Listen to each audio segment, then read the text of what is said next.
Terima kasih Tuhan, terima kasih, terima kasih, terima kasih. Bagimu segala pujian, hormat, pengagungan. Kami bergantung sepenuhnya kepadamu Roh Kudus siang hari ini. Kami membutuhkan Kau dan kami merindukan Kau melakukan sesuatu yang spesial siang hari. Dalam nama Yesus kami mau dedikasikan hidup kami siang hari untuk kemuliaan nama Raja kami yang Maha Mulia. Dalam nama Yesus, haleluya, amin. Silakan duduk. Bentar. Saya senang kalau di tempat ini salah satu tempat favorit saya. Kalau pelayanan di sini tuh rapanya lebih tebel. Amin. Setiap nyembah di sini begitu powerful. Urapannya berbeda dengan beberapa tempat yang lain. Tapi memang ada beberapa tempat lain dan urapannya juga powerful. Tapi di sini powerful karena ada orang-orang yang haus dan lapar sama Tuhan. Amin. Saya mau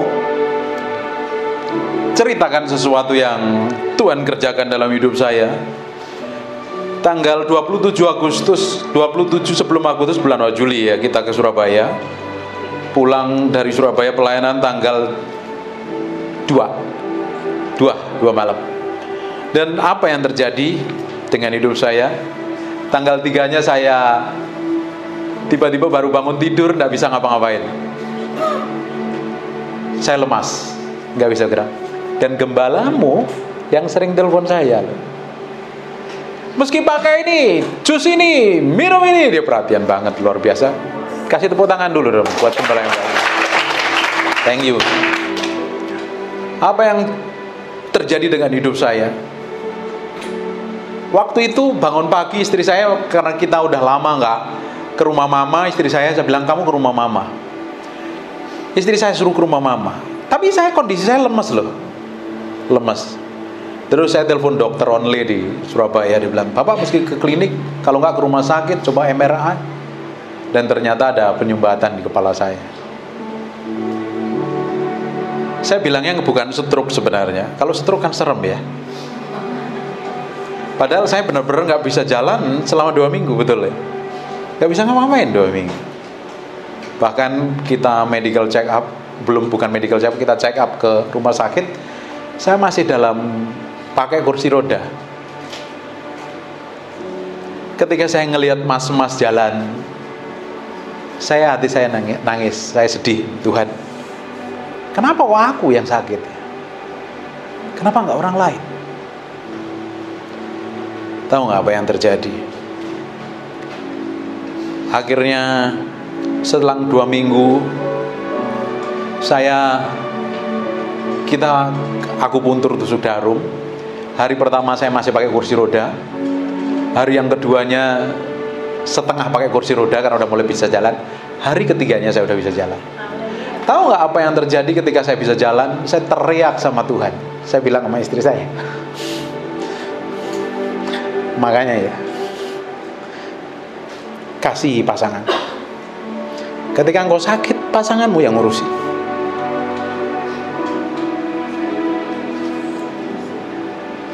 Cintai pasangan. Jangan gampang ribut, jangan suka kegeran. Kalau engkau nggak berdaya, pasanganmu yang ngurusi. Jangan selalu tuntut terus. Salah sedikit marah, teriak-teriak, ngamuk, nggak jelas, nggak punya tanggung jawab. Yang laki-laki engkau harus punya tanggung jawab dengan pasanganmu. Kalau terjadi apa-apa dengan hidupmu, pasanganmu yang ngurusin. Saya tidak akan jadi saya seperti hari ini kalau tanpa istri saya loh.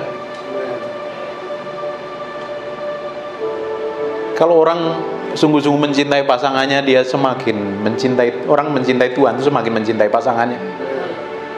Itu pasti, itu paralel. Tahu nggak?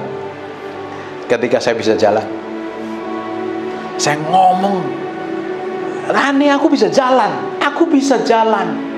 Karena kondisi saya nggak bisa jalan, saya tuh nggak bisa ngapa-ngapain. Saya ke toilet aja di papa kok.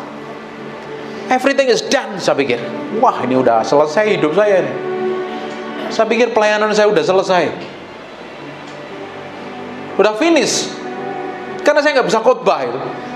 Dan waktu saya nggak bisa jalan, dia puter khotbahnya suaminya Ibu Nita Setiawan.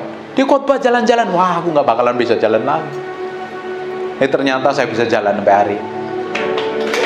Ini pincang karena tadi asam uratnya tiba-tiba kambuh, turun dari pesawat, saya nggak bisa jalan tadi. Terus saya jalan-jalan udah bisa jalan karena kemarin bikin sayur daun kelor. Ternyata daun kelor kan bagus ya, tapi nggak cocok buat saya karena asam urat saya tinggi. Saya bisa jalan saja happy sekali. Makanya Bapak Ibu yang bisa jalan hari ini bersyukur. Bapak Ibu bisa bayangkan saya pulang pelayanan dari Surabaya, ketemu Ibu ya. Pelayanan dari Surabaya, tiba-tiba saya nggak bisa bangun. Saya pikir sudah selesai semuanya. Ternyata Tuhan masih beracara dengan hidup saya. Kalau Bapak Ibu hari ini engkau duduk di tempat ini dan masih sehat, tidak kekurangan satu apapun, artinya Tuhan belum selesai dengan hidupmu. Jadi tujuanmu bukannya sekedar kerja dan cari duit itu. Makanya engkau harus kenali tujuan Tuhan dalam hidupmu. Apa? Mau jadi apa? Mau seperti apa? Saya bilang, Tuhan, saya mau komitmen dengan istri saya. Sisa hidup kita mau pakai untuk nyenengin hati Tuhan, gak ada yang lain. Motivasi saya berubah, keinginan saya berubah, cita-cita saya berubah. Nah, kita ini mengenal dua hukum, hukum roh dan hukum tubuh. Kita harus kuat di dalam alam roh, kuat, begitu powerful. Tapi hukum tubuh jangan diabaikan. Saya selama 15 tahun saya tidak pernah tidur malam. Saya pikir saya doa malam kan gak ada saingannya. Betul nggak? Yang lain kan tidur, saya nyembah sendiri. Saya pikir tambah sakti, tambah urapan, nggak taunya tambah sakit. Karena melawan hukum tubuh. Apa hukum tubuh? Perlu istirahat. Satu hari kata dokter mesti 8 jam kok. Supaya apa? Umur kita panjang. Tapi kadang kita ini kan ngawur. Pola makan kita seringkali ngawur. Yang suka bakmi, samcan harus dikendalikan ya. Biasanya kita makan enak, dan sekarang saya mulai makan gak enak loh. Semuanya serba rebus. Saya bilang, Tuhan, jangan selesaikan umurku sampai hari ini. Saya lihat loh hamba Tuhan yang luar biasa, namanya Jeremia Yerim dari Surabaya ya. Umur berapa? 40-an dipanggil Tuhan. Pak Agung umurnya berapa? 50? Berapa? 53 atau 56? Dipanggil Tuhan. Tuhan, aku gak mau umur muda dipanggil Tuhan. Aku mau habiskan kalau bisa kita nanti umur sampai 100 tahun, gak encok, gak rematik. Kita bisa liburan ke pantai, kejar-kejaran ya.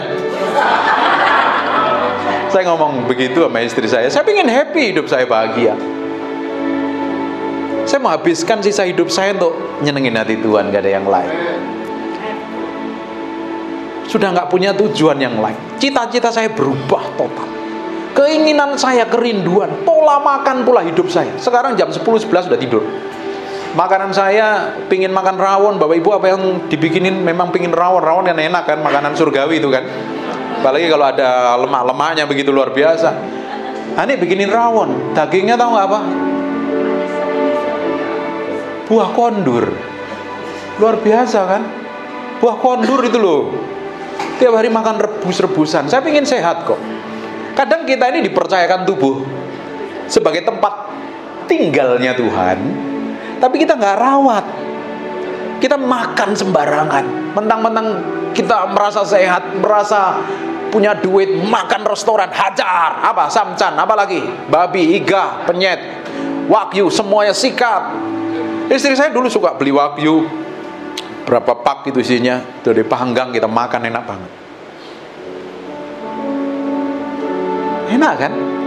Sebatas 6 cm di sini, dari sini sampai sini 6 cm. Setelah itu penyakit datang. Tapi karena dablek deh. Kita ini semakin dipercaya Tuhan, semakin dituntut lebih.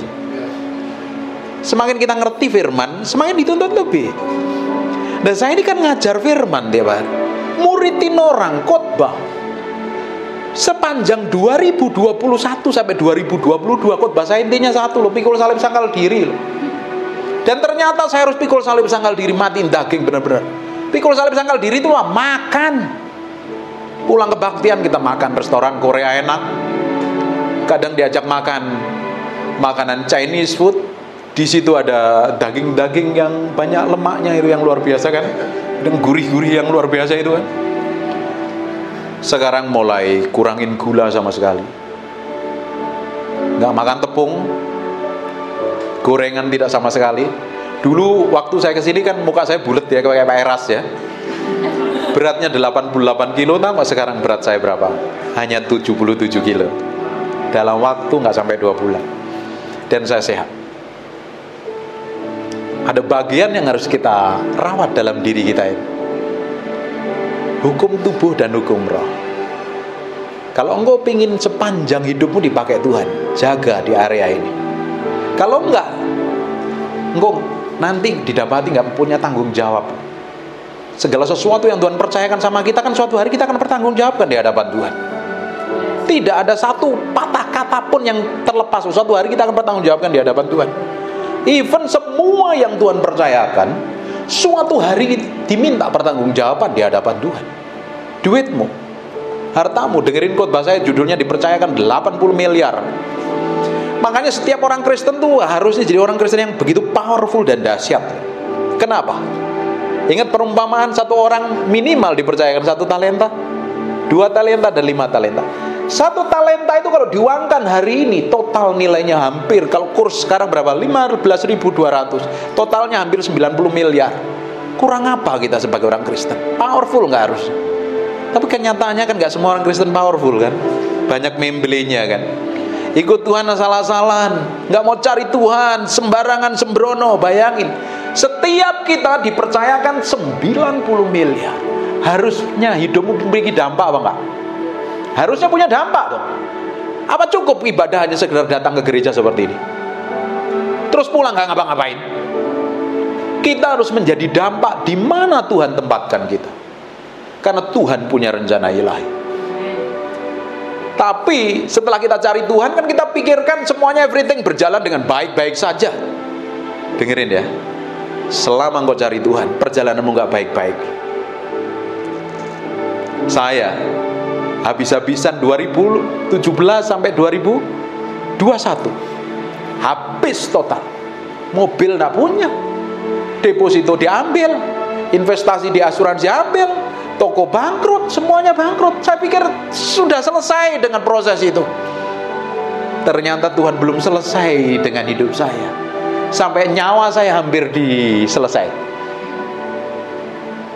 Padahal kita kerjaannya hanya doa, cari Tuhan, melayani orang. Dalam kondisi saya nggak bisa ngerjain apa-apa ya. Saya hanya terbaring di tempat tidur. Karena saya nggak mau masuk rumah sakit. Karena saya juga nggak mau buang-buang duit di rumah sakit. Karena waktu itu kita masuk rumah sakit hanya setengah jam ya. Habis 1 jam habis puluhan juta loh. Saya bilang, mendingan tak beliin makanan buat orang miskin dong kalau caranya kayak begini nih. Ternyata saya punya tanggung jawab menjaga diri saya. Dari setiap apa yang Tuhan percayakan sama kita, suatu hari diminta pertanggungjawaban sama Tuhan. Uangmu, karuniamu, hartamu, tubuh, hanya untuk kemuliaan nama Tuhan. Bukan berarti jadi orang Kristen itu hanya pelongo-pelongo, gak ngerti apa-apa. Justru orang Kristen harus lebih pintar daripada orang dunia, karena memiliki hikmat, pengertian, dan pengetahuan yang di atas rata-rata. Sekarang kurang apa kita? Ada firman, Roh Kudus menyertai kita, ada pengurapan, ada kuasa, ada otoritas. Tapi pada kenyataannya banyak orang Kristen nggak jadi apa-apa kan? Malah kalau ada apa-apa cari pendeta, dipikir pendeta menyelesaikan masalahmu. Kok datang ibadah nyari apa? Tujuannya untuk ingin kenal Tuhan dan ngalami Tuhan. Waktu kita cari Tuhan, perjalanan hidup kita nggak baik loh. Yesus pun ketika dipimpin Roh Kudus dibawa ke padang gurun, dites, diuji. Sekalipun kondisi kita nggak baik, Tuhan tetap baik. Kita hanya nyembah Tuhan. Ku berbahagia yakin teguh. Ku berbahagia yakin teguh. Yesus abadi kepunyaanku, aku warisnya, ku ditebus ciptaan baru, Roh Kudus. Aku bernyanyi bahagia, aku bernyanyi bahagia, memuji Yesus selamanya.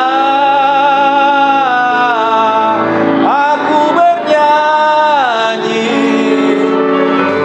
bahagia, memuji Yesus selamanya.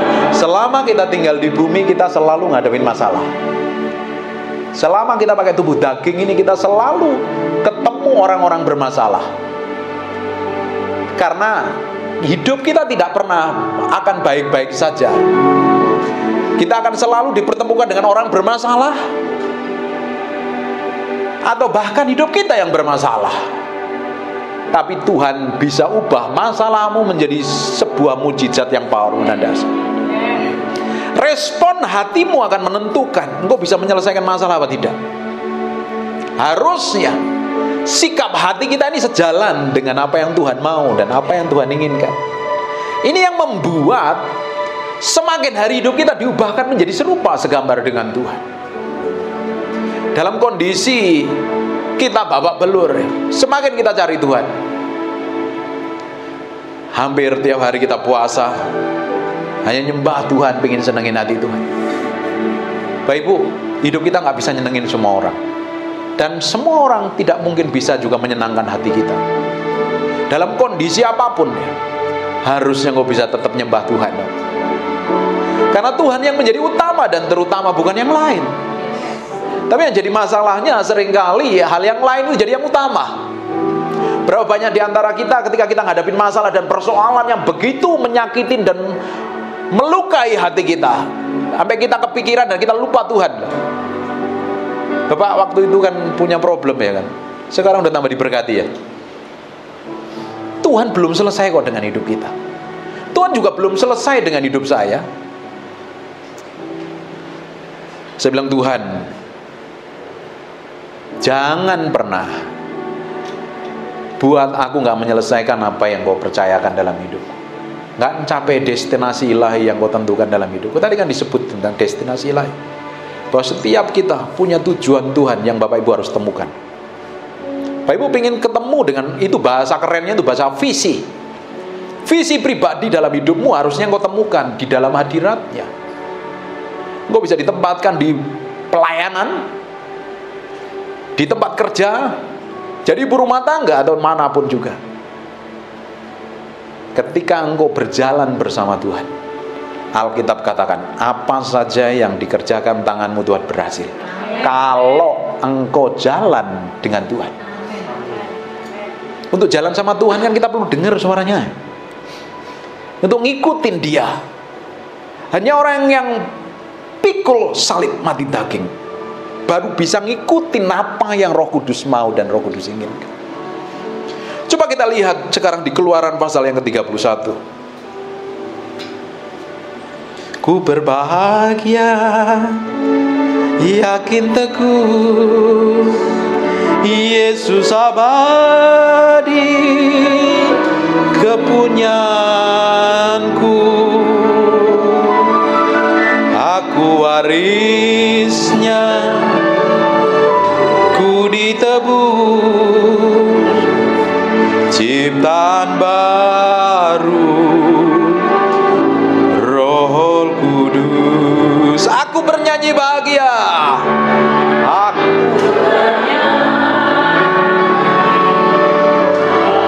bahagia, memuji Yesus selamanya. Aku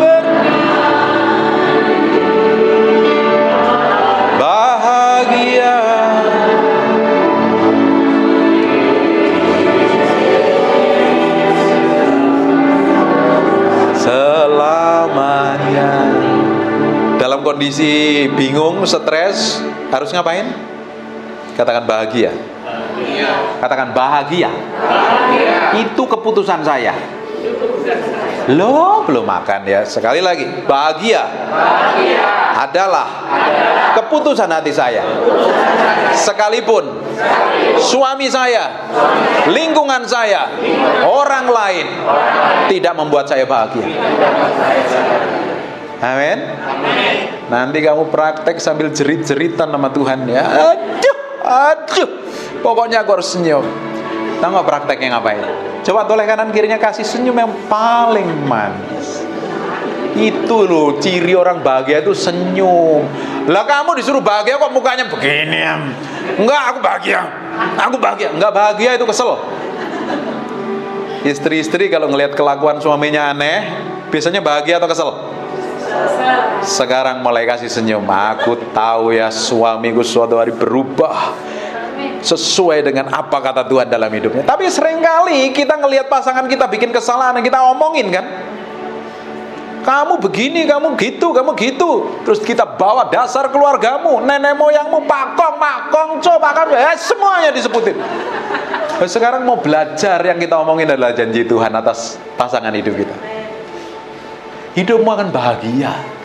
Kalau mau nggak bahagia, perlu dipertanyakan. Kamu tuh sebenarnya nyembah Tuhan apa tidak?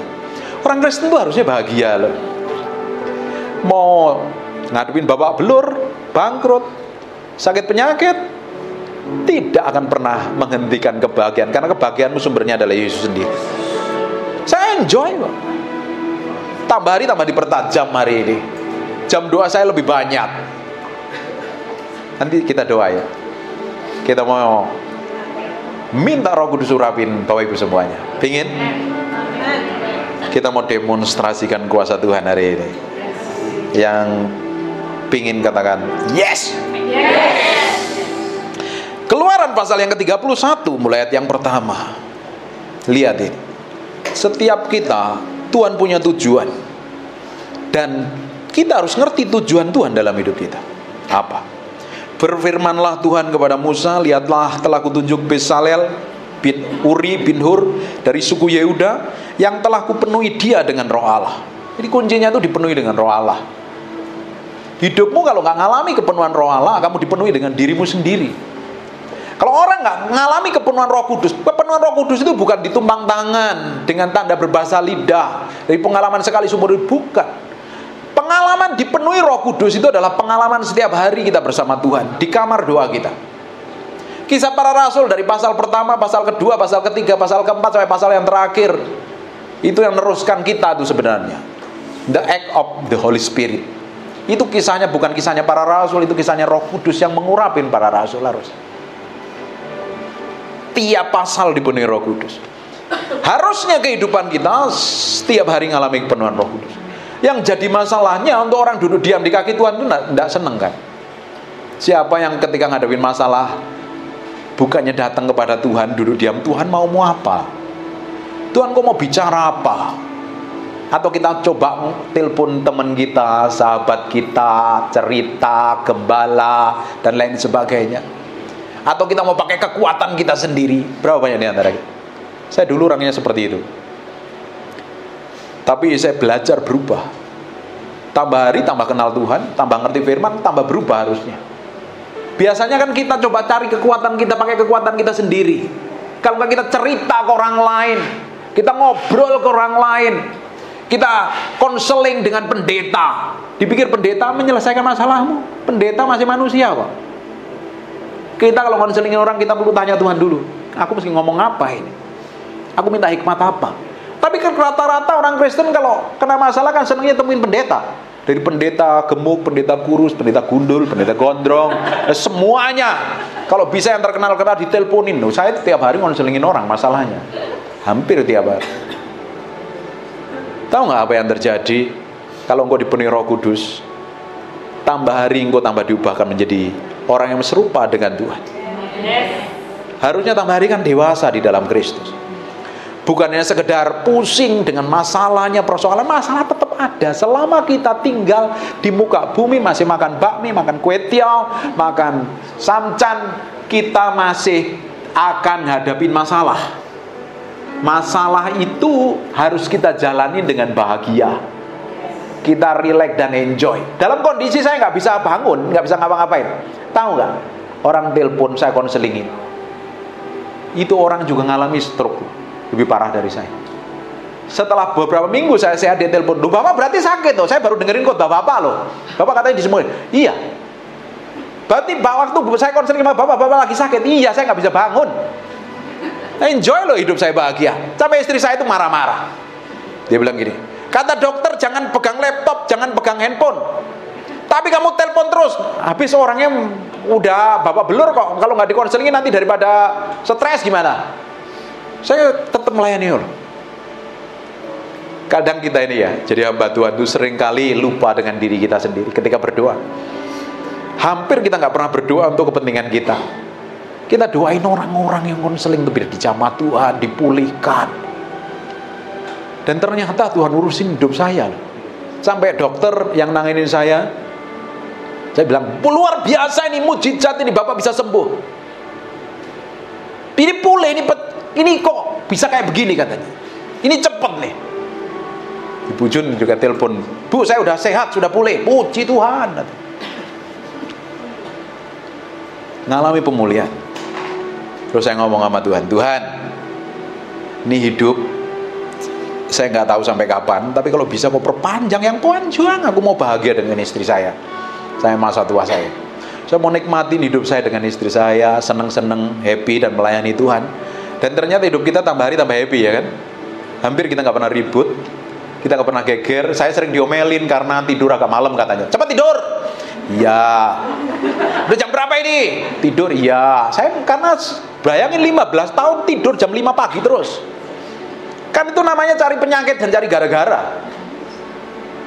Harusnya kan normalnya kita jam 8, 10, paling lambat 10 tidur ya kan. Supaya kita ini perlu hukum tubuhnya itu loh jalan itu loh. Jangan diforsir terus. Siapa yang di sini ketika ngadepin masalah nggak bisa tidur? Kepikiran? Nggak punya masalah ya, bahagia semua nih kelihatan. Nggak bisa tidur, muter TV bolak-balik, guling, dibolak-balik, lampu dinyalain, dimatiin, ke dapur cari makanan dengerin. Yang kalau kena masalah kan yang dipikirin masalah kan, padahal nggak tahu jalan keluarnya. Ngapain dipikirin? Stres sendiri nggak? Pusing sendiri nggak? Kan lebih baik duduk diam di kaki Tuhan. Tuhan tak serahin aja. Kau mau apa? Dan kau bisa relax dan enjoy. Bayangin 15 tahun saya nggak pernah tidur malam, dan tiba-tiba saya harus berubah jam total, berubah. Ini membuat badan saya tambah hari tambah sehat. Dan saya mau turunin terus sampai 73 biar six pack. Ini kan masih ngepack. Saya mau umur panjang. Bapak Ibu juga harus lakukan itu. Karena ada tugas yang diberikan Tuhan yang harus kita selesaikan. Kita harus sampai garis akhir menyelesaikan apa yang Tuhan tentukan dalam hidup kita. Yang gemuk-gemuk harus belajar puasa biar kurus ya, biar umurnya tambah panjang ya. Yang perutnya buncit-buncit ini cari di YouTube puasa intermittent. Itu bagus sekali, itu ngurusin badan itu. Yang rakus kalau makan di restoran, tadi kayak Bucun makannya banyak banget, 8 porsi tepung semua, gulanya banyak, kurangin, gula juga dikurangin. Kita harus bertanggung jawab dengan diri kita sendiri kalau kita mau umur panjang. Semakin kita diberikan umur panjang, semakin kita bisa memberkati orang lain. Bapak Ibu bisa bayangkan, kalau umurmu tambah hari tambah panjang dan tambah dipakai Tuhan, satu orang bisa diselamatkan gara-gara hidupmu. Dan orang yang kamu diselamatkan melalui hidup itu bisa menyelamatkan banyak orang. Berguna nggak? Jadi hari ini kira-kira kita ini orang yang spesial bukan sih? Kalau kita ngerti ini saja, kita ini akan jaga diri kita, jaga hati kita begitu rupa. Karena kita punya dampak yang gede sekali. Bayangin tiap hari saya terima laporan dari orang, "Pak, thank you, saya diubahkan." Saya dengerin khotbah saya dengerin khotbah saya dengerin khotbah Bapak, hidup saya diubahkan. Makanya subscribe, like, comment, and share, jangan lupa. Saya ngeliat tiap hari terima laporan yang diubahkan. Saya bilang, Tuhan perpanjang umurku. Dan saya juga harus bertanggung jawab dengan diri saya. Bapak Ibu, Tuhan punya tujuan yang gede dalam hidup. Kita lihat, makanya kita harus ngalami perjalanan hidup setiap hari dipenuhi Roh Kudus. Kita ini butuh diurapin Tuhan. Katakan, saya harus diurapi. Pengurapan itu unlimited. Pelayanan kita, terutama yang pelayanan, kita harus diurapin Tuhan. Tanpa diurapi, kita ini hanya melayani pakai kekuatan daging. Bapak Ibu bekerja pun engkau juga perlu diurapin Tuhan. Ketika engkau diurapin Tuhan, engkau memiliki hikmat, pengertian, dan pengetahuan. Dagang pun perlu hikmat, pengertian. Betul apa? Coba kita akan lihat, orang ini orang yang luar biasa.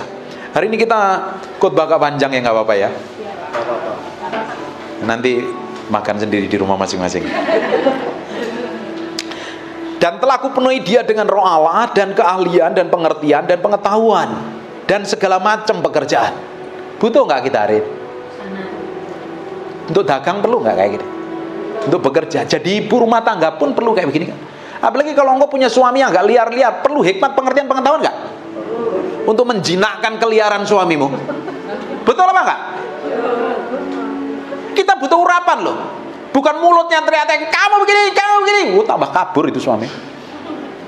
Tapi kita perlu hikmat, pengertian, dan pengetahuan. Telah kupenuhi dia dengan Roh Allah, dengan keahlian, punya skill. Setiap kita ini Tuhan berikan skill masing-masing. Temukan skillmu di mana. Ada yang jago nyanyi, ada jago main musik, jago masak. Saya ini kan nggak pernah bikin kue ceritanya. Kok kenapa kita nggak bawain brownies ya? Kita bagiin semua orang di sini. Nantilah lain kali kita bikin brownies. Waktu pandemi kan kita nggak kerja ngapa-ngapain kan? Kerjanya makan tidur hampir berapa tahun itu, betul nggak? Dan istri saya jago bikin kue. Saya broadcast, kuenya laku, bisa makan dari jualan kue. Terus ada orang pesen brownies, saya kerjakan itu. Istri saya bikin brownies, dicobain enak. Saya bilang, resepmu kasih saya, tak bikin. Resepnya tak patenkan buat saya. Saya bikin brownies, pegang mixer loh, gak pernah. Karena saya pingin jadi orang yang nggak nganggur, jadi hamba Tuhan yang bukan plonga-plongo, makan tidur. Saya kerja, saya bikin brownies, saya jualan brownies, laku dan enak katanya. Nanti tak bikinin ya. Ini ingat-ingat kalau kita kesini kita bawain brownies yang banyak, biar cobain satu-satu. Kita bisa makan gara-gara COVID. Orang nggak dapat kerjaan, kita bisa jualan kue, bisa bayar cicilan. Karena waktu itu kan kita lagi kondisi pilot. Aset kita mau disita bank, kita bisa buat cicilan gara-gara bikin brownies. Saya pegang mixer, nggak pernah mecahin telur bagaimana, nggak tahu segala macam. Saya belajar, saya kembangkan bagaimana manggang yang tepat, rasanya lumer di lidah dan lain sebagainya. Pokoknya saya belajarin banyak. Kita kan butuh punya keahlian seperti itu kan, Bapak Ibu. Semuanya Tuhan taruh keahlian loh dalam hidupmu masing-masing. Makanya orang Kristen itu nggak ada yang Kristen nggak ngerti apa-apa, nggak ada. Tuhan itu minimal dikasih modal 1 talenta. Tapi kalau 1 talenta kamu pendem, nanti kamu akan hilang keselamatanmu, dibuang ke tempat ratap dan ketak gigi. Ada yang bisa ngomong, lo kamu bisa jualan lo, ngomong gara ngomong aja, ngomong di TikTok kayak, ngomong di apa kayak WA kayak jualan. Nggak ada orang Kristen yang males harusnya. Tapi banyak orang Kristen kere, melarat, kekurangan karena nggak mau kerja kan. Padahal Tuhan kasih keahlian. Mari temukan keahlianmu di mana. Kalau engkau temukan keahlianmu di mana, engkau bisa dipakai Tuhan jadi berkat bagi banyak orang loh di sana. Nih, keahlian dan pengertian. Kita ngadepin masalah pun kita butuh pengertian kan. Kita nggak bisa pakai kekuatan kita sendiri. Ngadepin orang kita juga perlu hikmat, pengertian. Kita untuk belajar firman buku itu pengertian, pengetahuan itu kan kita harus pelajarin. Makanya jadi orang Kristen harus rajin baca firman. Kalau nggak rajin baca, dengerin khotbah ya oke lah. Oke, sekarang aja Alkitab audio kok. Kurang apa lagi? Masih nggak malas, nggak ngerti apa-apa. Nah, terus mau jadi apa kalau nggak ngerti apa-apa? Nanti rajin datang ibadah, dari tahun ke tahun tetap sama loh. Yang nggak berubah itu Yesus, kita yang harus berubah. Yesus dari dahulu, sekarang, dan selamanya tidak berubah. Tapi banyak orang Kristen mau niru Yesus yang itu salah. Kita yang harus berubah tiap hari menjadi serupa segambar dengan Tuhan. Karaktermu, sikapmu, kelakuanmu, hikmatmu, keahlianmu. Kira-kira Tuhan berkati gak kalau orang punya keahlian kayak begini? Kamu kelaparan, keleleran, pengen ngutang ke sana kemari gak kira-kira? Enggak toh. Lu Tuhan kasih modal kok. Apalagi hamba Tuhan harus punya skill, punya keahlian, kemampuan, punya hikmat, pengertian dan pengetahuan, supaya jangan ngarapin belas kasihan dari orang. Dan segala macam pekerjaan untuk membuat berbagai rancangan supaya dikerjakan dari emas, perak, dan tembaga, untuk mengasah batu permata supaya ditata. Terus juga aku telah menetapkan di sampingnya Aholiab bin Ahisamak dari suku dan dari dalam hati setiap orang ahli kuberikan keahlian, haruslah mereka membuat segala apa yang telah kuperintahkan kepadamu. Baik Ibu, kita nggak bisa hidup sendiri. Kita butuh orang lain, dan kita butuh divine connection, dikoneksi dengan orang-orang tertentu yang buka jalan pekerjaan atas hidupmu, buka mata rohanimu. Makanya orang Kristen itu nggak bisa hidup sendiri. Dia butuh orang lain yang saling menguatkan. Pak, aku kan bisa langsung sama Tuhan, aku bisa langsung berdoa. Kan banyak orang Kristen seperti itu kan. Nanti kamu ngawur, sesat nanti, nggak nginjek bumi, malah jadi jin dan gentayangan. Orang Kristennya modelnya kayak begitu. Alkitab yang sama, Yesus yang sama ngomong, aku memberikan rasul, nabi, penginjil, gembala, dan guru. Orang kan berpikir kan, aku sekarang pokoknya percaya Yesus, aku bisa langsung sama Tuhan. Kalau engkau dewasa di dalam Kristus bisa.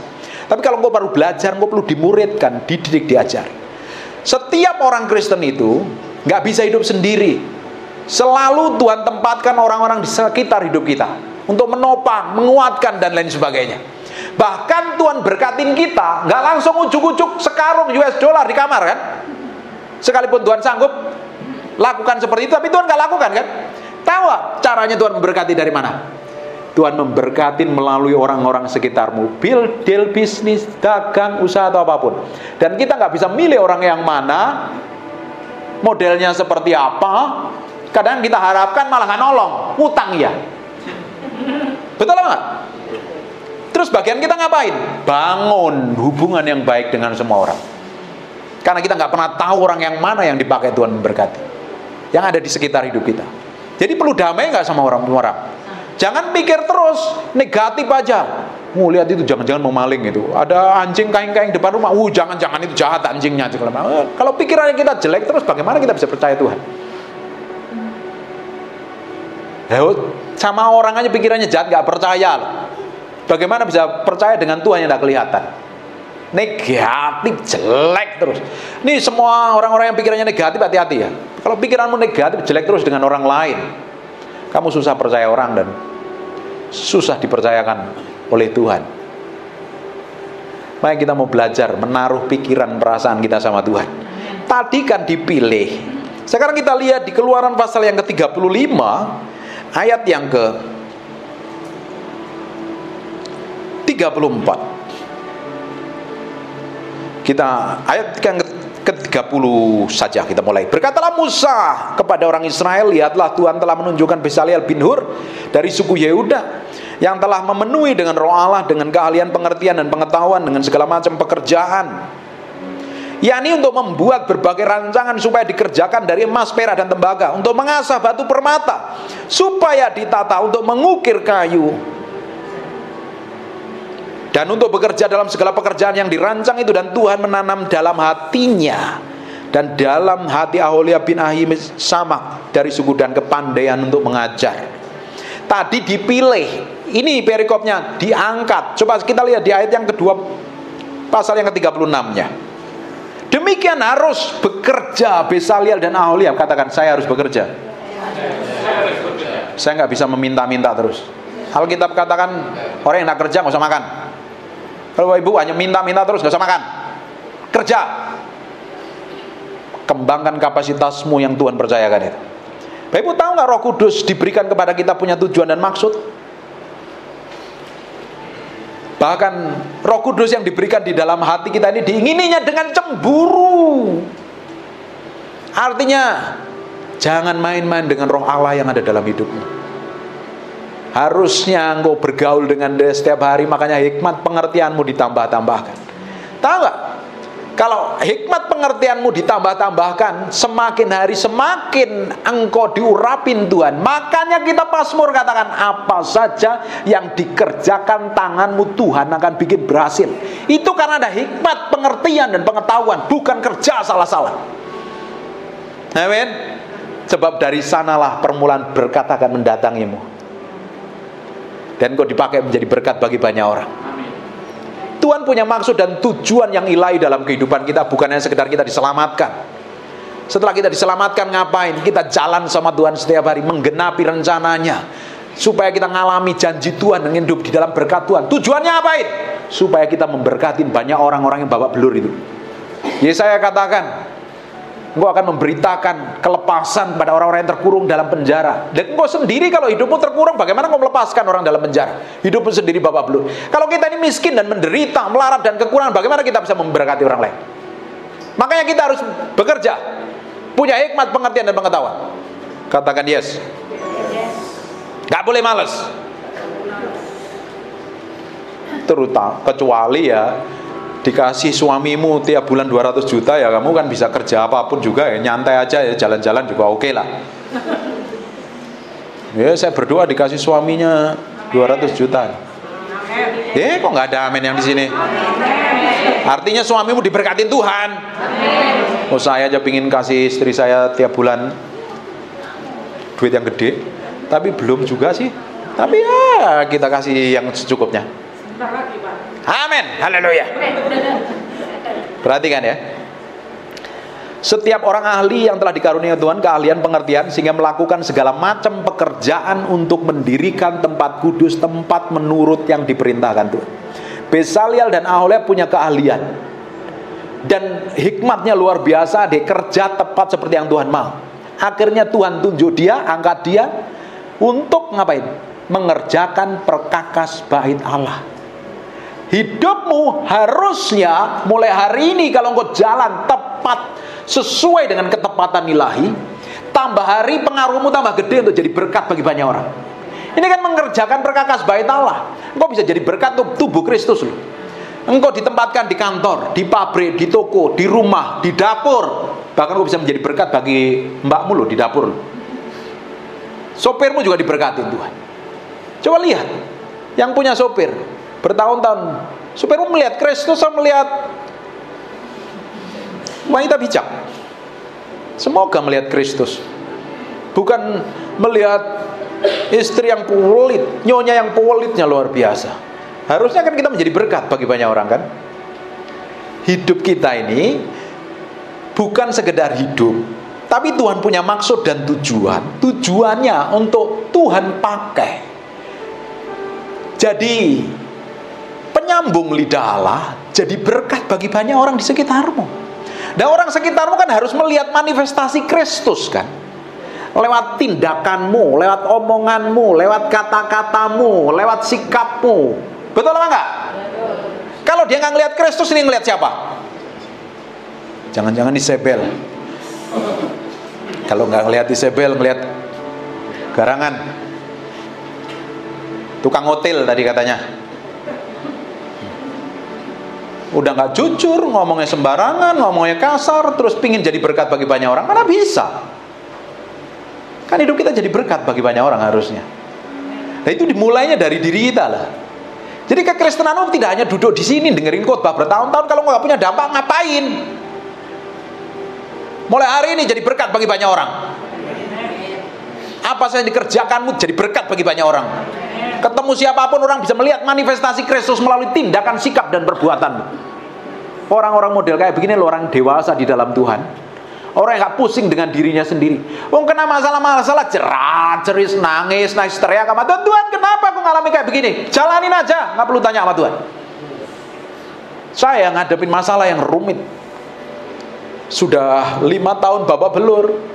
Saya pikir 2021 mulai dipromosi Tuhan, 2022 2003 ngalami yang lebih horor lagi. Dan ternyata saya ngomong sama Tuhan, saya tidak pernah naruh curiga kepadamu Tuhan, aku tahu Engkau Allah yang baik. Aku bahagia dengan kejadian ini karena aku berubah, karena aku perlu bertobat, karena aku terlalu ndablek saya mungkin melebihi Rasul Paulus. Karena diomongin istri kan nggak mau bertobat. Jangan tidur malam, nggak apa-apa, aku sehat kok. Makan begini, kurangin makan sehat. Iya, aku masih powerful, sehat. Ternyata tiba-tiba bangun tidur nggak bisa ngapa-ngapain. Ayo, apa yang kamu mau buat? Berubah total. Paulus itu kan orang punya surat kuasa untuk menghakimi orang-orang Kristen, bahkan menganiaya serta membunuhnya. Gak mungkin orang ini bertobat, tapi dia ketemu dengan kemuliaan Tuhan, berubah total. Makanya belajar dari apa yang saya alami ini, jangan sampai engkau ditegur lewat persoalan dan masalah. Lebih baik kita memiliki sikap hati yang lembut, mau bertobat. Katakan, saya mau bertobat, saya mau berubah. Tapi kalau kamu diablek, diomongin pendeta nggak mau berubah, diomongin gembalamu nggak mau berubah, dikotbahin teriak-teriak kayak begini nggak mau berubah, nanti ketemu masalah urusanmu tambah ruwet, biayanya mahal. Saya meski terapi seminggu 3 kali, habisnya berapa itu? 1 juta lebih. Sampai 15 kali kita lakukan ke terapi. Kan buang duit sia-sia. Harusnya kan duit itu kita bisa beliin beras, kita bagi-bagi untuk orang susah ya. Kita bisa bantu pendeta-pendeta yang hidupnya kekurangan. Tapi karena kebodohan yang saya lakukan, kestupitan, itu bahasa Surabaya apa ya? Gedololan, dablek, ngeyelan, diomongin gak mau berubah, akhirnya berurusan sendiri sama Tuhan. Baru sadar. Seringkali kan kita begitu, jedier, baru sadar kan. Sekarang dengerin firman langsung berubah saja. Tuhan mau ubah kamu. Bayangin, saya ini sampai hari ini belum sempurna, sekalipun udah mulai tirus dan langsing, agak ganteng dikit lah, tapi belum sempurna. Dan masih terus belajar untuk sempurna, tidak gampang. Makanya belajar dari semua kesalahan dan pelanggaran yang kita lakukan, dan kita mau berubah, supaya Tuhan mau pakai kita semakin hari semakin luar biasa. Jalan sesuai yang diperintahkan Tuhan. Lalu Musa memanggil Besaleel dan Aholiab dan setiap orang yang ahli dalam hatinya, yang telah ditanam Tuhan keahlian, setiap orang yang bergerak hatinya untuk melakukan pekerjaan itu. Perhatikan ya, mereka menerima dari Musa seluruh persembahan khusus. Diberkati nggak karena punya keahlian? Besaleel dan Aholiab terima persembahan khusus. Hari ini engkau punya keahlian khusus, Tuhan berkatin kamu. Jadi nggak ada orang yang susah-susah. Aduh, aku tolong dong, aku lagi susah, tolong aku nggak bisa beli skincare. Ngapain kayak gitu? Nggak ada orang Kristen yang ngeluh-ngeluh, karena kita pasti diberkatin Tuhan. Asal kamu mau kerja, kembangkan kapasitas keahlianmu, Tuhan pasti berkati. Dan saya mau melihat nanti lagi datang ke sini nih orang mukanya udah berubah semua. Wah, kok tambah diberkatin semua ya? Yang di sana baru jalan-jalan ke Eropa, yang di sini baru jalan-jalan ke Hong Kong, pesan barang, belanja, ini diberkatin. Oh, tiba-tiba di sana memberkatin orang-orang miskin, kasih makan semua, powerful. Tapi kalau kita sendiri kekurangan, udah kekurangan stres ngadepin masa, aduh pendeta tolong tumbangin aku pusing, tumbangin tangan kepalaku. Oh, ya kayak gundul semua, rontok rambutnya diolesin pakai minyak, dinubuatin sampai ludahnya basah klomo, baunya enak semua. Terus kamu ndak berubah-berubah, stres mikirin masalahmu terus, bagaimana engkau menjadi berkat bagi banyak orang? Wong kita sendiri kekurangan. Saya nggak bisa beri apa yang saya nggak punya. Betul loh. Bapak Ibu juga nggak akan bisa beri sesuatu kepada orang lain yang Bapak Ibu nggak punya. Bapak Ibu punya dulu baru bisa beri kepada orang lain. Kamu bisa diberkati orang miskin, kok harus ngalami berkat dulu sama Tuhan. Ini bukan saya ngajarin hidup berkelimpahan, hidup matre, bukan. Engkau harus tahu fungsimu, kenapa Tuhan panggil kamu jadi orang percaya. Engkau harus nempelnya sama Tuhan. Coba kita lihat di 1 Yohanes pasal yang kedua, ayat 20 dan 27. Tetapi kamu telah beroleh pengurapan dari yang kudus, dan dengan demikian kamu semua mengetahuinya. Sebab dalam diri kamu tetap ada pengurapan yang telah kamu terima daripadanya, Karena itu tidak perlu kamu diajar oleh orang lain. Ini kuncinya, engkau harus dewasa dulu. Kalau engkau baru kenal Tuhan, tetap diurapi, tapi engkau perlu diajar, dimuridkan. Pengajarannya itu benar, tidak dusta, dan bagaimana ya dahulu mengajar kamu, demikian hendaknya kamu tinggal di dalam Dia. Bapak Ibu, kalau kita ngalami kepenuhan Roh Kudus setiap hari di kamar doa kita, kan orang nggak seneng kan? Duduk diam di kaki Tuhan, diam berjam-jam itu nggak seneng. Buka handphone itu bisa berjam-jam lupa waktu. Tapi itu diam seperti Maria duduk di kaki Tuhan nggak seneng. Martanya ngomong begini, Tuhan suruh tuh saudaraku bantu aku. Orang nggak seneng melakukan aktivitas kan? Sekalipun hanya scroll handphone, seneng kan? Tapi itu diam di kaki Tuhan dibutuhkan komitmen setiap hari. Ketika engkau nempel dengan sumbernya, apa yang terjadi? Tambah hari engkau memiliki hikmat, pengertian, dan pengetahuan. Hidupmu takluk kepada pimpin Roh Kudus. Hanya orang yang menaklukkan dirinya kepada Roh Kudus baru bisa dipimpin oleh Roh Kudus. Baru tiba-tiba ada hikmat, pengertian, dan pengetahuan. Coba berapa banyak yang bisa duduk diam di kaki Tuhan sejam 2 jam? Tidak semua orang mampu.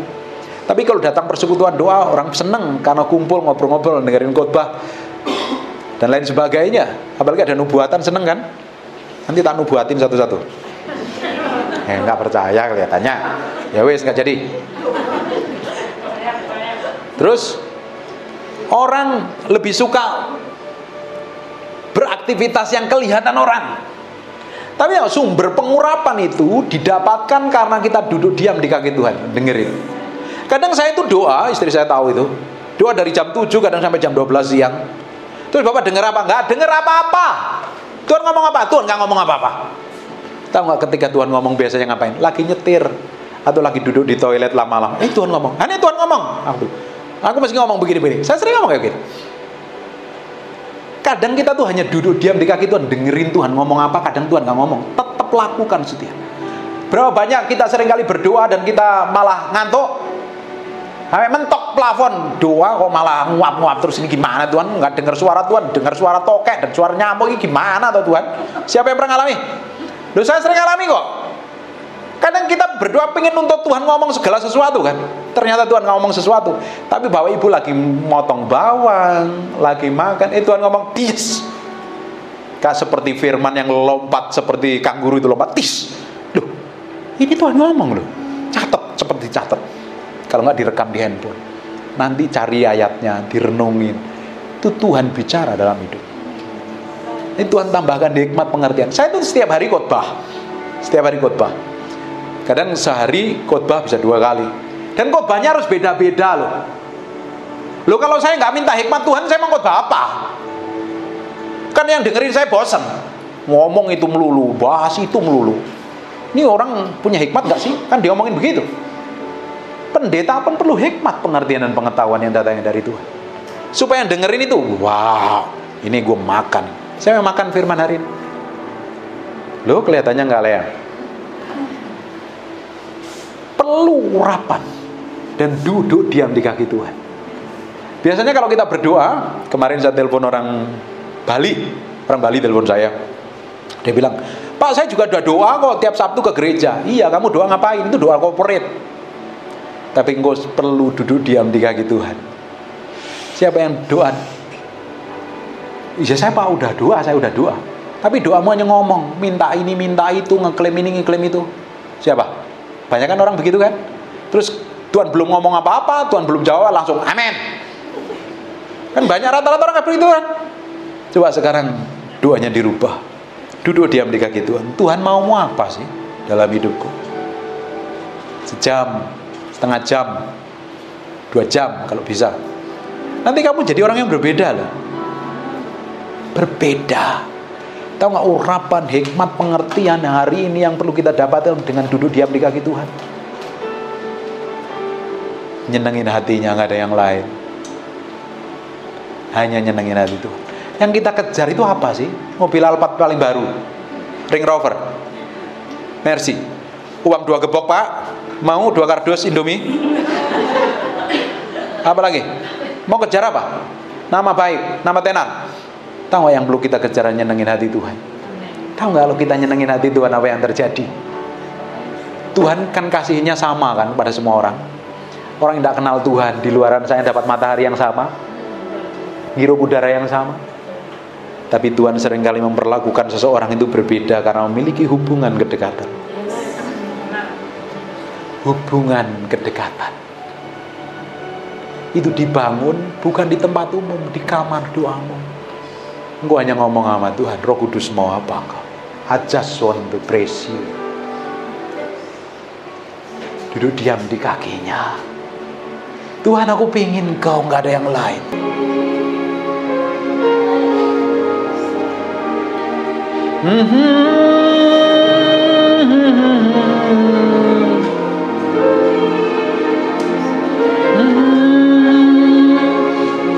Exalt your holy name, and I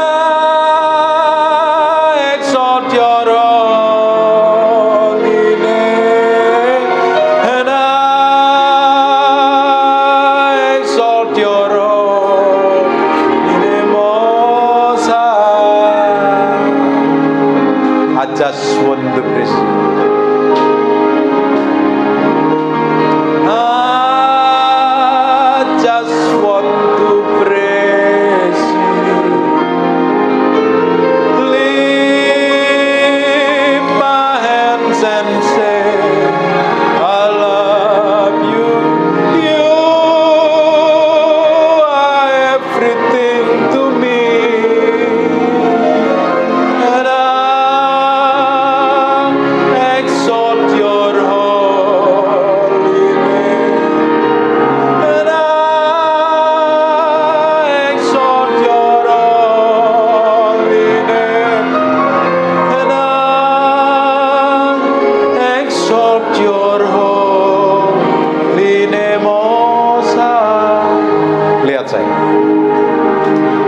Duduk di hadapan Tuhan. Tahu gak, penyembahan itu berbicara tentang pribadi Tuhan. Banyak orang mulutnya bahasa roh tapi hatinya jauh dengan Tuhan. Bisa angkat tangan tapi kelakuannya di luar ibadah seperti setan. Tahu, penyembahan itu bicara tentang hatimu dengan Tuhan. Ketika kau duduk di kakinya, dia hanya bilang, I exalt you are everything to me. Engkau segala-galanya bagiku, bukan yang lain. Penyembahan itu bicara tentang bagaimana engkau mencintai Tuhan dan memberikan seluruh hidupmu kepadanya. Dan engkau ketika duduk di kakinya, tanpa kamu sadari bisa duduk sejam, 2 jam, 3 jam, 4 jam setiap hari. Tiba-tiba sesuatu yang ilahi mengalir dalam hidupmu, hikmat, pengertian, dan pengetahuan. Engkau bisa connect dengan Roh Kudus setiap saat. Bagaimana kita bisa connect dengan Roh Kudus kalau kita nggak pernah bergaul dengan Dia? Sekarang lihat saya baik-baik. Semakin kau mencintai Tuhan, semakin kau mengasihi Tuhan, semakin kau mengasihi pasangan hidupmu, semakin cinta. Nggak pingin nyakiti, nggak pingin melukai. Sama seperti kita dengan Tuhan.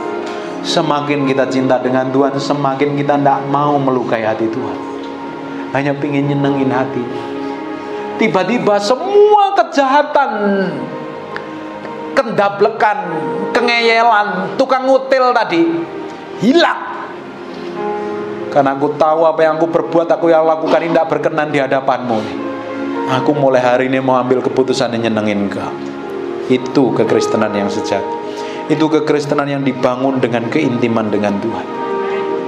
Inilah yang menghasilkan pengurapan dalam hidup, membuat engkau menjadi orang yang berbeda. Bapak Ibu, semakin kau mencintai Tuhan, semakin mengasihi Tuhan, perjalananmu tidak akan gampang. Semakin kau terima urapan yang begitu powerful, perjalananmu tidak akan semudah yang kamu bayangkan. Ketika Daud diurapi oleh Samuel, dia pikir langsung menjadi mantunya raja, deket-deket istana. Ternyata orang yang dekat dengan dia menyakitin, mau membunuhnya. Di detik-detik terakhir dia mau dipromosikan jadi raja, pengikutnya mau lemparin batu, nangis sampai gak punya kekuatan, meninggalkan Daud. Daud mau dilemparin sama batu ketika Siklak terbakar, dijarah oleh orang Amalek. Tinggal tunggu waktu, beberapa hari kemudian Daud dipromosi menjadi raja. Ketika Yusuf terima mimpi ilahi, visi ilahi, tahu apa yang terjadi? Apakah visinya digenapi? No. Cemplungin sumur, dijual, difitnah, jeblosin ke penjara. Enak. Yesus sendiri dipimpin Roh Kudus di padang gurun untuk diuji, dites. Tes, ujian, masalah, persoalan, sakit, penyakit atau apapun akan ngetes isi hatimu, isinya seperti apa di hadapan Tuhan. Kau tambah jahat, ketus, gialak, atau kau semakin diubahkan menjadi serupa dengan Dia. Kekristenan bicara tentang hati kita sama Tuhan, mencintainya more than anything. Seperti orang yang mencintai pasangannya, gak mau menyakitin pasangannya. Sekalipun banyak godaan, sekalipun dia punya kelemahan, gak mau ngomongin kelemahannya, karena terlalu mencintainya. Gak mau menyakitinya, diomongin dengan hikmat, pengertian, dan pengetahuan.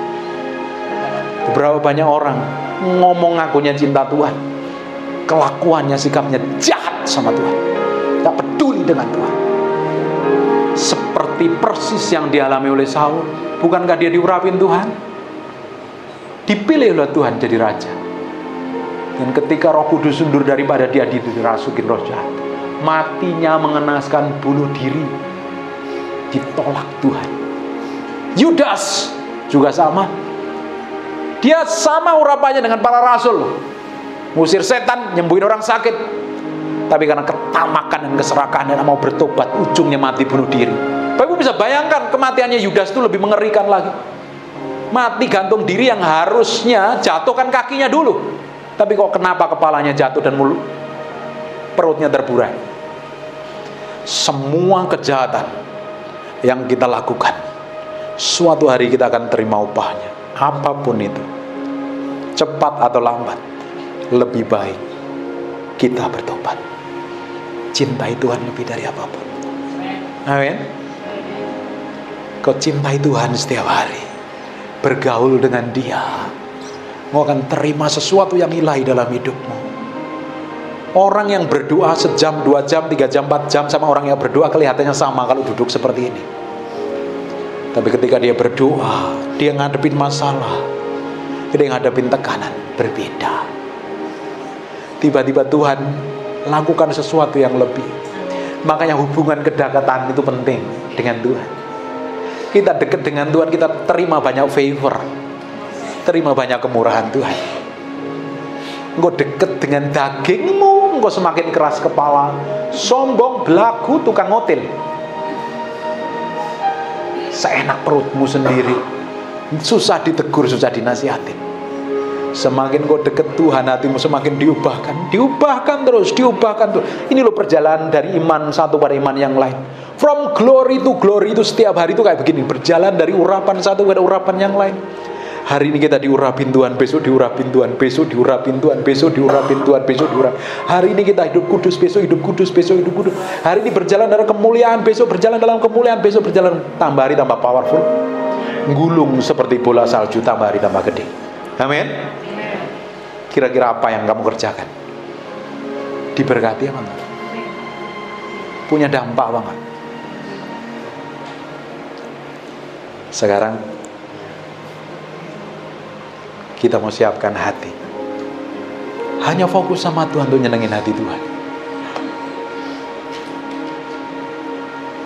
Hampir sejam lebih saya khotbah. Diberkati? Bangkit berdiri sama-sama. Magara lavaka shikene meditu.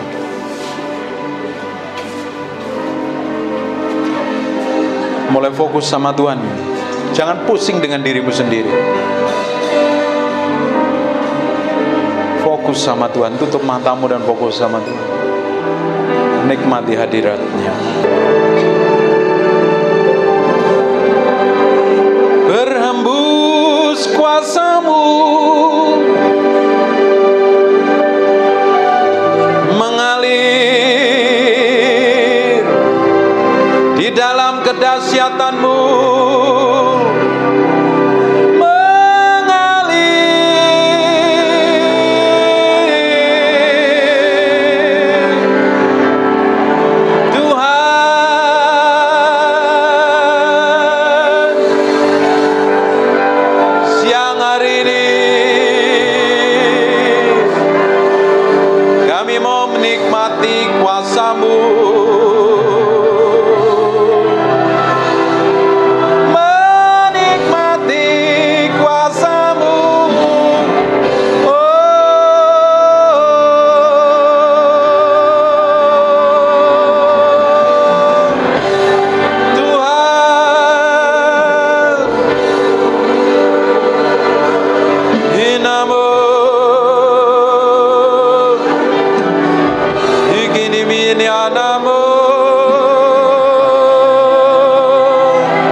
menantikan Engkau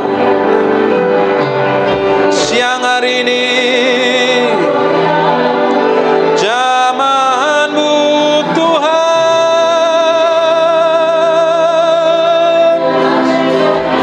oh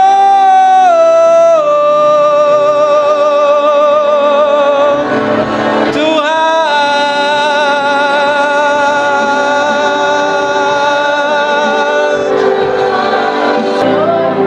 nikmati hadirat-Mu.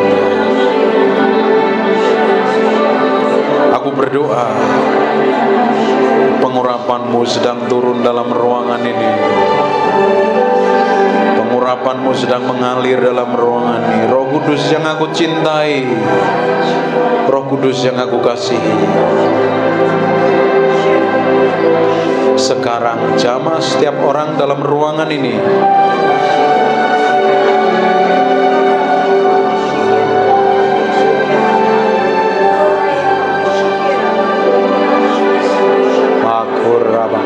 Tuhan, aku berdoa sekarang pengurapan itu sedang turun. Ada beberapa orang yang sedang dijamah Tuhan.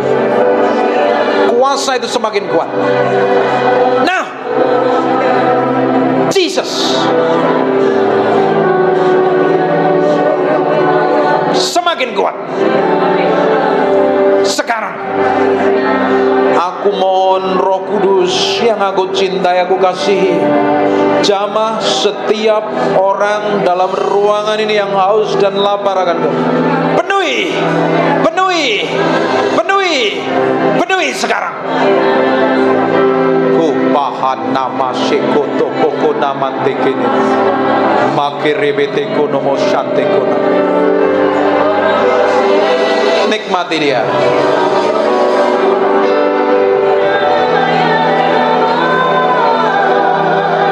Nyanyikan mazmur buat Raja yang Maha Mulia ini.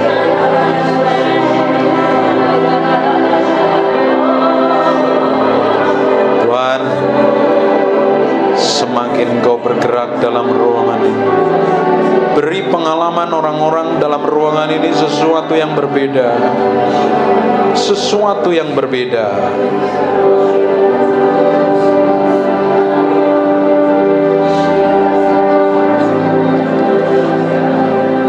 Yesus, Engkau dimuliakan di ruangan ini.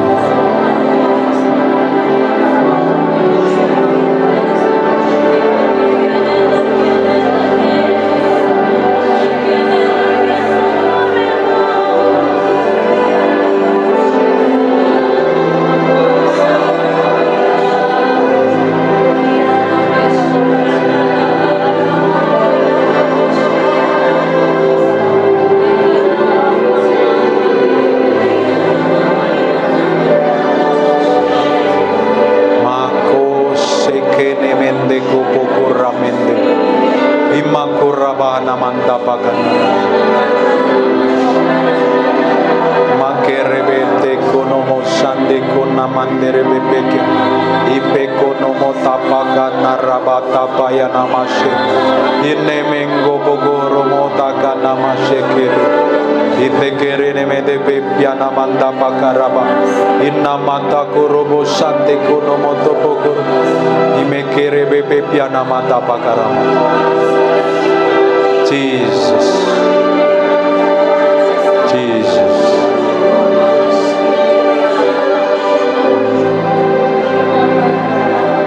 Tuhan.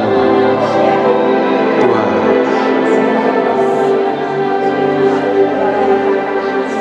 Sekarang lihat saya. Ada beberapa orang yang merasakan seperti ada getaran dalam dirimu kan? Angkat tangan. Saya mau doain ya. Ada beberapa orang yang dijamah Tuhan ya. Buka tanganmu dua-dua. Tuhan, Tuhan, aku mencintaimu, aku mengasihimu. Roh Kudus, aku mencintaimu, aku mengasihimu. Siang hari ini ada orang-orang yang mereka merasakan sentuhanmu. Sekarang aku berdoa, buat sesuatu yang lebih kuat. Mereka dijamah Tuhan, dijamah Tuhan, dijamah Tuhan, dijamah Tuhan. Nikmati, nikmati. Aku berdoa ada seperti api turun dari ujung rambut sampai telapak kaki, kuat sekali. Jesus name, Jesus name, Jesus, Jesus, Jesus, Jesus, Jesus.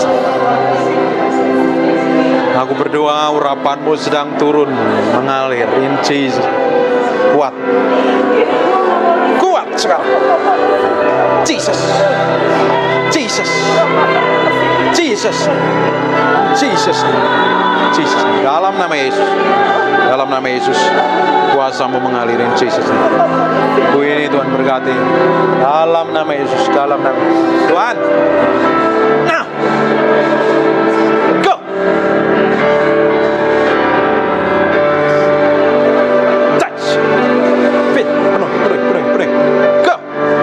Jesus name, Jesus name. Pengurapan. One. Go. Jesus. Jesus name. Jesus name. Sama. Tuhan, sekarang pengurapanmu turun. Sementara aku tumpang tangan, ada sesuatu yang lebih bergerak. Go. Nah. Apimu turunin Jesus, Jesus name.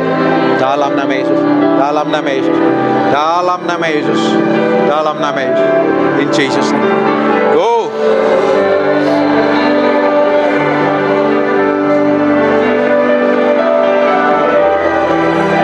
Tuhan, sama Ibu. Berdoa, pengurapanmu mengalir. Pengurapanmu turun sedang mengalir. Feel in Jesus name, in Jesus name. Jesus name, in Jesus. Tuhan semakin kuat. Beri pengalaman secara ilahi. Dalam nama Yesus sekarang. Urapan itu sudah mengalir dari ujung rambut sampai in Jesus. Jesus name. In Jesus. Tuhan berkati Ibu ini. Anugerahmu sekarang melimpah untuk Ibu ini. Jesus name. Go. In Jesus name. In Jesus name. Semakin kuat urapan itu. Sekarang aku berdoa. Engkau sendirian turun tangan dalam nama Yesus. Dalam nama Yesus. Dalam nama Yesus. Berkati juga Ibu ini. In Jesus name. In Jesus name. Aku berdoa kasih-Mu anugerah-Mu. Jesus. Now. Jesus, Jesus, Jesus, Jesus. Api mengalir, Jesus. Tuhan berkati satu persatu, berkatin satu persatu, berkatin satu persatu. In Jesus name, berkati Ibu ini, berkati Ibu ini. Aku berdoa pengurapan itu sedang turun semakin kuat.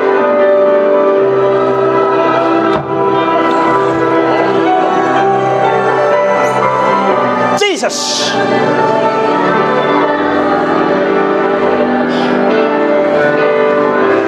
Berkati ini Tuhan, pengurapan-Mu turun in Jesus name. Ini orang yang haus dan lapar akan Tuhan, orang yang haus dan lapar akan Tuhan. Jesus name, in Jesus name. Urapan-Mu sedang turun in Jesus name. Urapan itu sedang mengalir in Jesus name. In Jesus name. Berkati, berkati, berkati, berkati, berkati, berkati, berkati, berkati, berkati dalam nama Tuhan. Tuhan, berkat-Mu melimpah, berkat Jesus. Tuhan, berkat-Mu melimpah, berkat-Mu melimpah. Dan aku lepaskan pengurapan ini sedang turun buat ibu ini. Go!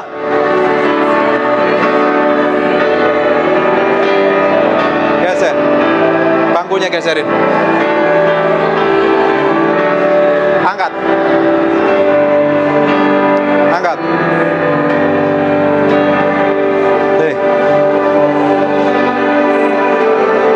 Terima pengurapan dari tempat maha tinggi.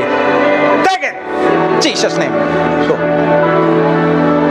Orang-orang yang melayani Tuhan ini dipakai Tuhan, diurapin Tuhan, diurapin Tuhan, diurapin Tuhan, diurapin Tuhan, diurapin Tuhan, diurapin Tuhan. Mereka ini yang setia melayani Tuhan, diurapin Tuhan, pakai dia, urapin Tuhan. Semakin powerful, double porsi, double porsi, double porsi, double porsi.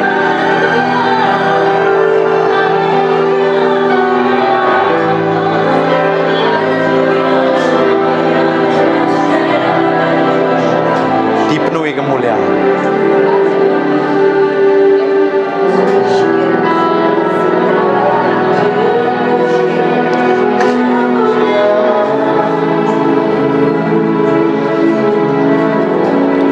Dipenuhi pujian kami berikan padamu.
Sebelum saya tutup, perhatikan, dengerin Bapak.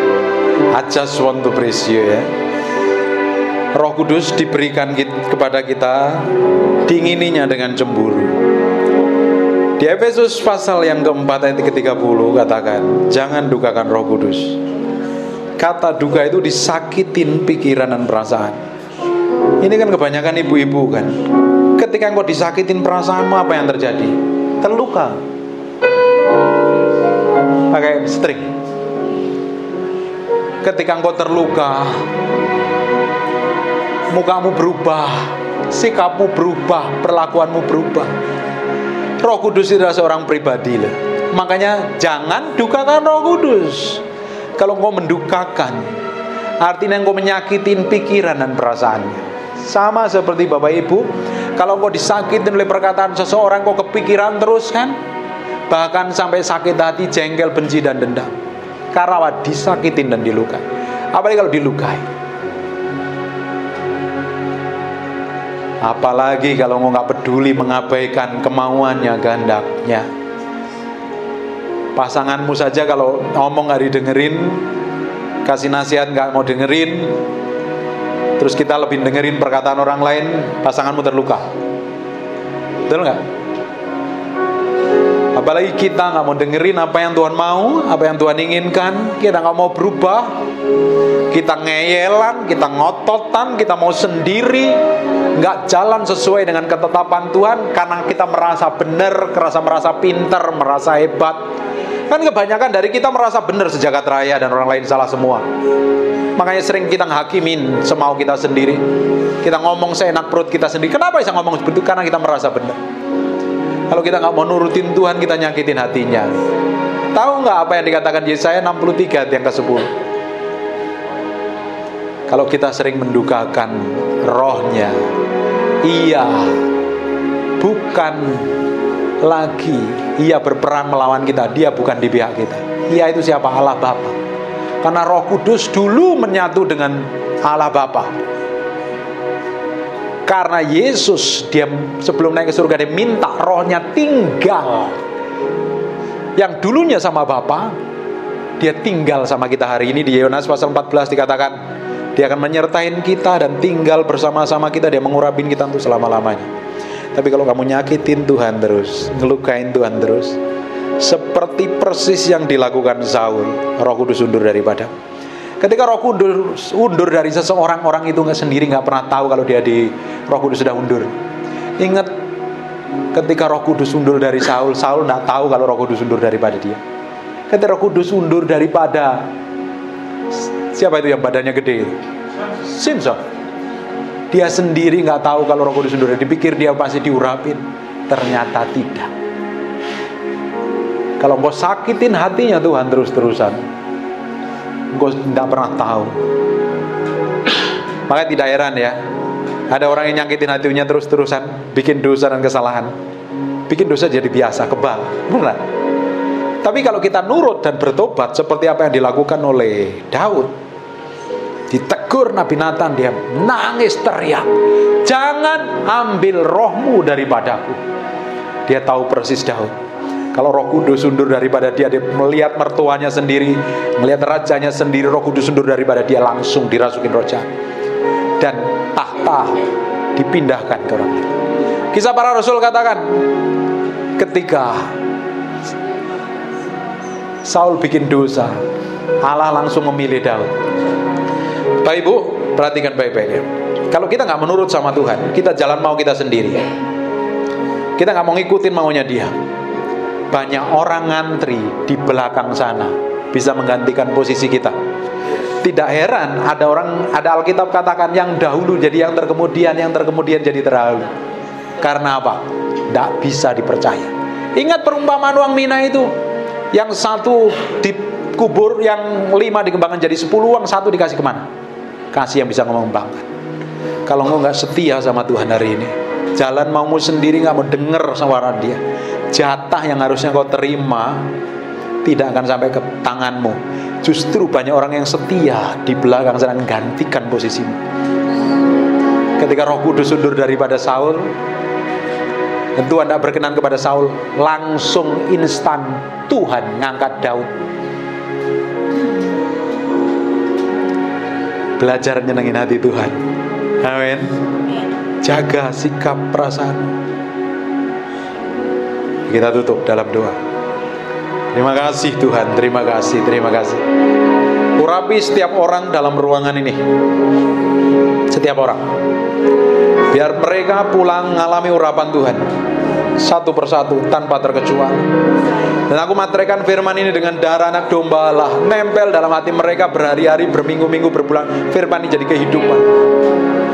Aku berdoa setiap orang dalam ruangan ini berkatin apa saja yang dikerjakan tangannya, pertajam keahliannya, pertajam pendengarannya, pertajam kemampuannya.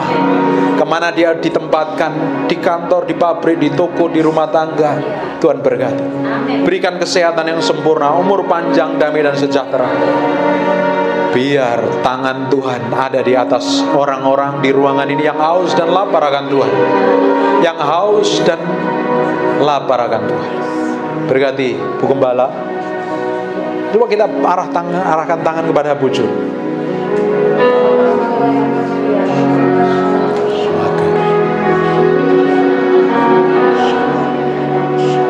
Tuhan,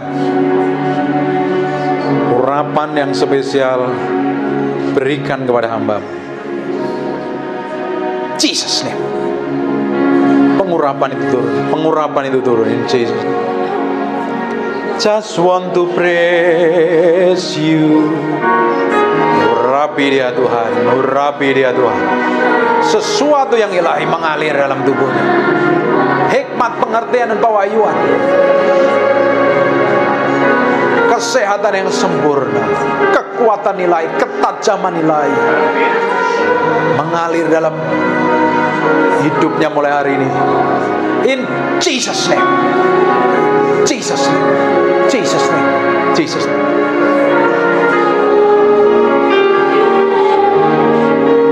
And I exalt your heart. And I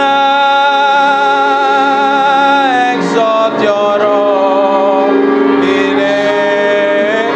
And I exalt your holy name. We thank you, we praise you, we adore you. Segala hormat, pujian, pengagungan buat Raja kami yang kami cintai, Yesus Kristus Tuhan. Kami kembalikan semuanya buat Engkau.